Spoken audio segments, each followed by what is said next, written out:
were nervous before. Hopefully they kicked the bucket over this little break here, and they're back, and they're recuperating. I know I practically kicked the bucket after Vinny and Zetro won game 2, man. I was feeling it, man. It was nuts. And there they are on your screen. So the drop for the bus here is going to be a north to south one going right over that ice biome.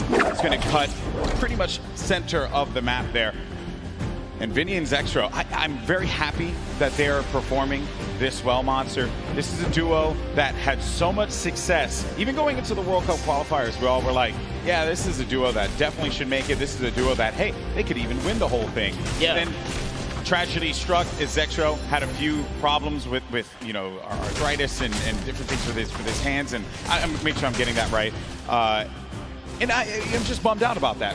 Good to see them here showing up, man. That's huge. I mean, that's what you expect of our competitive veterans, specifically Zextro, Vinny. They go back to as many of the LAN tournaments that we've seen, as does Zayt and Sap. But anyways, look, in here we have UN KBB. He's going to take down Mexi. Is Scram close by? Is he close enough? And this is a battle going down in Snobby Shores. So off the rip here, we have players getting dropped. That's actually going to be our first elimination. Lucky for us to catch that one. But there's shots coming in from the Viking Island right up above. And he just kind of turns a corner, sweeps him up, catches that full elim there. So that's his now. You got a little toe-to-toe action here, Golden Boy. Very rough situation to be in here, but Zextro now looking to engage in this one. Potentially here is going to have... We're going to go over to his POV now. Kind of get, it's a little wild, man. It's like just getting the bearings all together here, I think, for the players as well. That moment where they can just have that conversation. What are they going to do? How are they going to just implement their strategy going into the next game? What is that strategy going to be? Do you mix it up? Do you change your drop spots? These are things that are going to be so important for these players. The time that they can take to just communicate with one another. Now, Scram looking to be potentially in a world of hurt here. We heard from Nyx, PF Zin earlier on. This is the Brazilian duo. I don't think they know that. Yes, Scram, they're going to be on the hunt for him. So they know that he's around here. They're just trying to sniff him out. Yeah, and if you were in the players' lounge, you could feel the tension, specifically when we brought up the Brazilian duos, the Brazilian players. These guys qualified, and they qualified with heavy elimination. Nyx especially being one of our only players to like literally qualify as hard as you can in the, you know, for the weekend. He was at it each and every week. You constantly saw him at the top every single time. It was so impressive, and also qualified for solo, so we'll be seeing Nyx tomorrow. And then you got Scram. He's got 2 eliminations, but he's just hiding this one out. He hears them making all that ruckus, all the noise around him, and Scram just does not want to give up his position. Perhaps he grabbed his teammate's reboot card. He's maybe looking for that play. But Nyx and PF Zin, they have to have an idea of where he's going to be located here. Yeah, he does not want to give up his position here. He's actually just hiding in the basement right now, hoping that these guys just kind of blow by like dust in the wind right here. As Nyx and PF Zin, they think it's clear. They think it's all good because they came in and they just wrapped up one of the other players. They actually didn't initiate the battle against Mexi and Scram here. So Scram might just get lucky and be able to kind of sneak on by as he hears this powerhouse duo, this Brazilian duo, kind of loot their way through and make their way to the zone soon. And loot they definitely will, because they're getting a lot of resources out of this. Scram over in the distance. He's going to be out of there, but now we're making our way over to the action. It's happening with 7SSK7. Got Spades and Crims now looking to push on for this fight here, potentially. Got some shots going off. Crims is going to play that overlook position, getting challenged there, and trying to use that advantage from the down low, a little bit of that right hand, right? Just see if he can get a peek in there. Does get tagged up, Crims. Guy does back away there, does manage to build out. And Spades is going to force him out. There you go. So they're just right now playing for that positioning, and I like the fact that they're using these, you know, the natural high grounds, right? Get to the top, hold it down. Don't really focus too much on just trying to get in their face quite yet. Give yourself that moment of opportunity and really get a lay of the land, and then going for the engagement. Yeah, absolutely. The best duos will try their best to isolate their opponents, really force them into, you know, very weird situations like this, force the 1v1s, and hopefully get those free shots, and then pursue the push here. So again, look at how now they're split up again. So Spades and Crims are doing a great job here, pressuring and isolating their opponents right now. And so far, they're definitely dictating the pace of battle here. Yeah, that's what they want to continue to do. They're suffocating them. Plain and simple, right? Not let them get any kind of movement there. I mean, Jam Side and 7SSK7, They're looking, they're having a conversation of what the play is. What is the movement going to be? But Crimson Spades are not going to allow them that opportunity to breathe. That's going to be the down there. Crims managing to knock down Jamside. He's looking for 7 SSK7 around the corner, and that's going to be the elimination registered. Both players are going to be out of there. And a big win there for Crimson Spades. What a clean push right there. Crimson Spades have so much to prove here because when they qualified, they were kind of looked down on like, wait a second, was it luck? Was it not? No, they're here to show it off and show why they're at the World Cup Finals. But now, hopping back with Miz and Daedra, we saw them have a great game one, came out top 10, and they're still in the running. They're in about the top 10 right now as well, based off of eliminations. Not necessarily picking up too many placement points. They're heavily dependent on just piping up these players at these points of interest. And looks like Lucky Landers is theirs right now. And they'll have that, but let's see. Miz and Daedra. They linger about it. I love the fact that you go to this hot spot here, so there is going to be a bunch of free items that you're going to be able to pick up on. Also, you're going to have that circle advantage. It's right there. So you don't got to worry too much. You can continue to focus on looting. High ground has been lost, though. Miz needs to be careful. Where's Daedra at? He's going to be right next to him, trying to get these angles. So what they have to do, they have to stick together. Looking for the sound cues right here. Can they find their opponent, catch a nice little low ground peek right here? Low ground is definitely underrated. If you can just kind of peek out, catch a big shot, you're almost guaranteed a headshot, which is a big multiplier. Yeah, players don't really think about that, right? Like you always see Fortnite players go after the high ground. That's the bread and butter for a lot of players that play this game. But you know better than most that the low ground can pay dividends for you if you know how to take advantage of that positioning, and maybe some overzealous players to try and get aggressive on you. You got Gustavo along with Wishy. I'm actually very interested to see if Gustavo's going to lead this push here, because specifically between these two players right here, this duo, this Brazilian duo, Gustavo doesn't necessarily lead the pushes. It's Wishy. Wishy's the aggressive one here. So he has the ultimate high. He's always looking for the shot. What are they going to do? It's just a nice standoff. Yeah, and that's this whole event, right? Players have just been very cautious about what they want to do. They are not trying to get too aggressive in these fights. They know what's on the line here. Millions in prizing is on the line. You do not want to make a bad decision. Be one of those teams that are eliminated out early on. But Gustavo's going to be putting shots down. Focusing this player, forcing him to actually build up. He has no builds to work with as well. 19 HP remaining, and just a hope and a prayer, but unfortunately for him, that was not going to be enough there. Gustavo's out. Wishy isn't going to happen for him either. And Miz, he's feeling it. That's going to be 2 elims for this duo.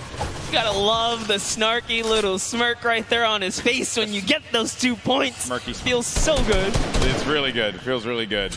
And then Volks and Parpy. And look at this. Parpy actually dealing with this battle. And this other player that actually got the high ground against him was focus firing on Volks. Parpy pushing back here. I wonder, you get split up like this, but Volks and Parpy, they love playing a very aggressive style. They'll get in your face. They'll box you out if they need to. Yeah, without a doubt, this duo was unmatched when it came down to eliminations in the qualifying rounds. They had the most, actually, and even pulled off a consecutive 5 victories in 8 games to qualify for one of the weekends. Volks and Parpy, another kind of reference to game 1. They had a great game 1. We saw them picking up duos, but we haven't seen them necessarily make it through the end game. All they have to do is kind of slow it down here, and that's what they're trying to do, but being split up is terrible. Also, in the distance, I just want to make note, Wolfie's a very aggro controller player. He's another one. I think that we've seen a fun mixture of players that look to get that safe approach to the game, and then others that just want to take early fights, get some points early on, because maybe they're playing that early game strategy rather than like focusing so hard. Like if you get late game, that's great, but you do want to rack up a few eliminations. Look how low the points are that have been thus far in games 1 and 2.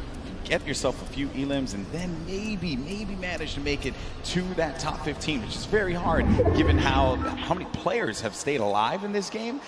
Games 1 and 2, we were at what, circle 5? Yeah, circle 5, I think. We were sitting at like 45, 46 players. They're just waiting for movement. Yeah, and that's where that storm surge kicks in, right? Does damage to players. That's dealing back. Crew and Chapels, one of my picks to watch.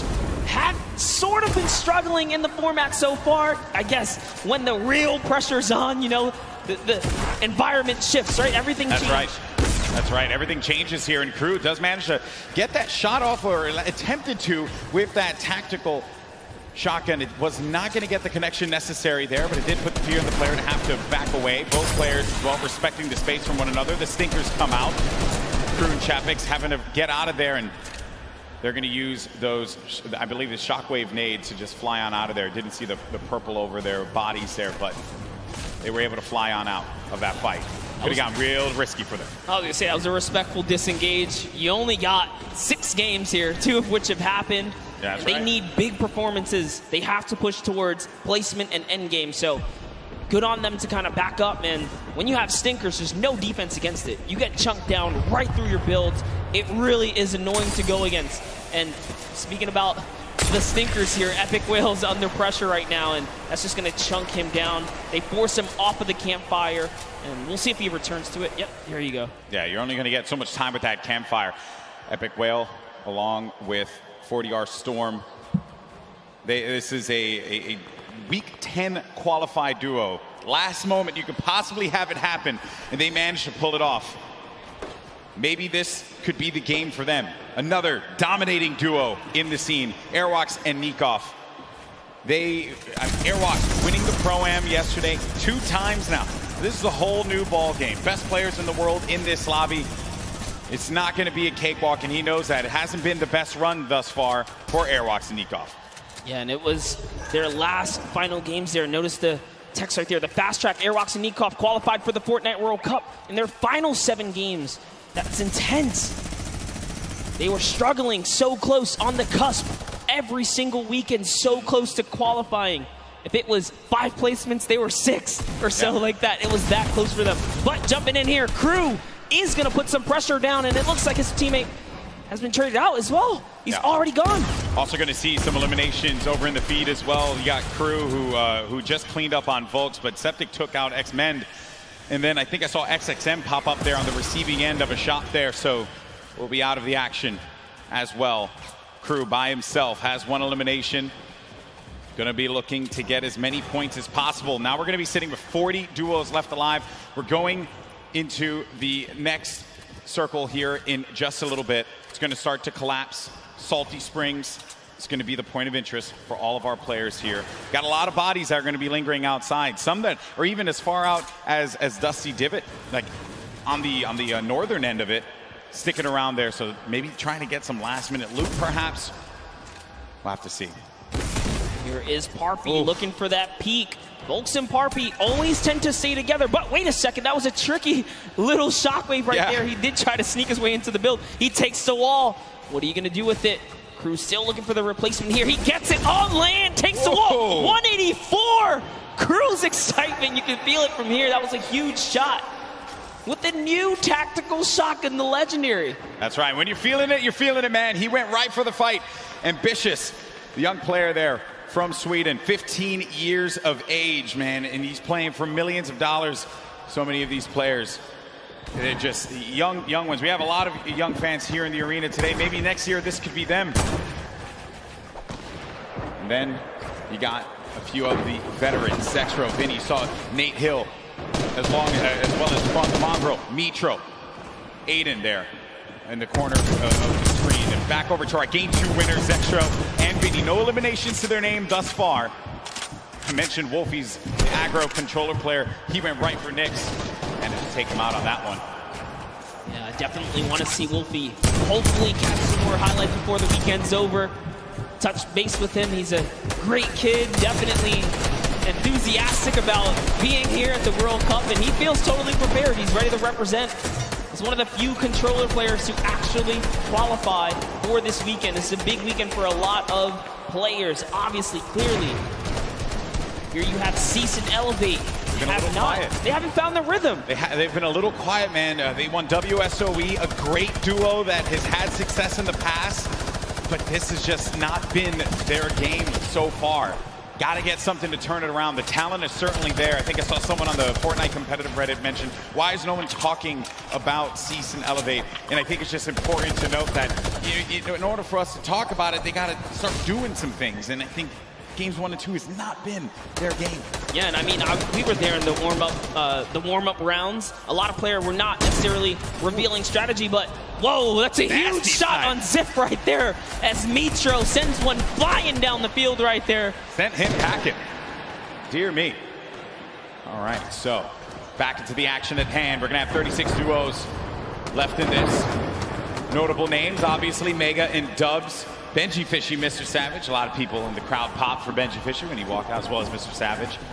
For due reason, this is a stupendous duo. The double snipe combination from Benji Fishy and Mr. Savage. Big shot right there. These double snipes, you gotta be careful. There's no standing still in a box here because you might eat one right there. They line up another. Right.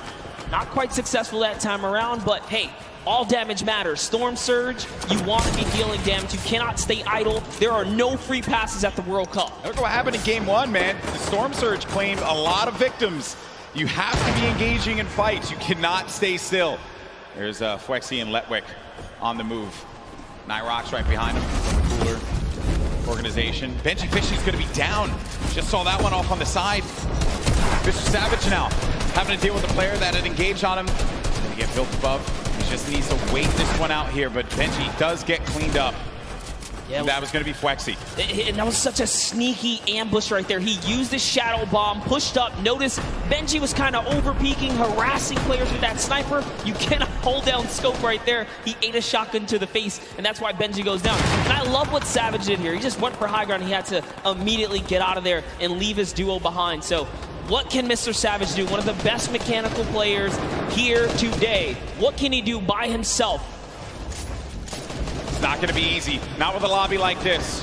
At this point in time, he's really just looking to play the keep away game. Maybe he can pick off a player with that heavy sniper, get an elimination for himself. They only have 1 point right now, and they're nowhere near getting the placement points currently.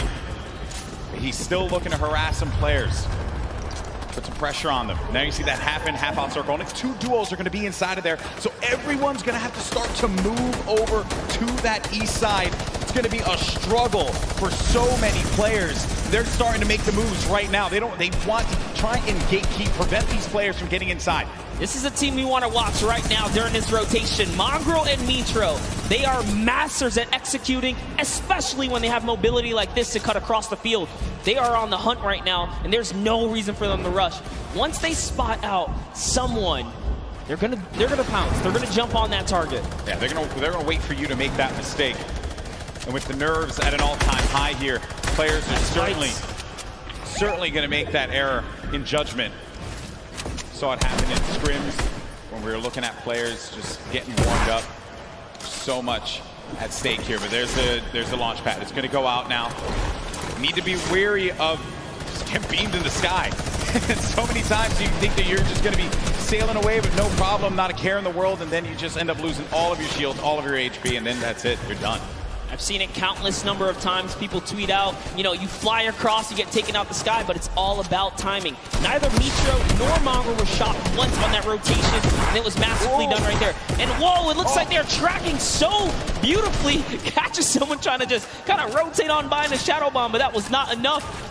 You are not safe from the shadows there, buddy. Another thing, too, was that when they were out of position for a brief moment, the way that they were able to just get back together, right? That patience with one another, the communication, you need to have it when you're getting down to these final moments. 25 duos are going to still be standing here. You got Calculator and Macwood. They're going to have that high ground up above.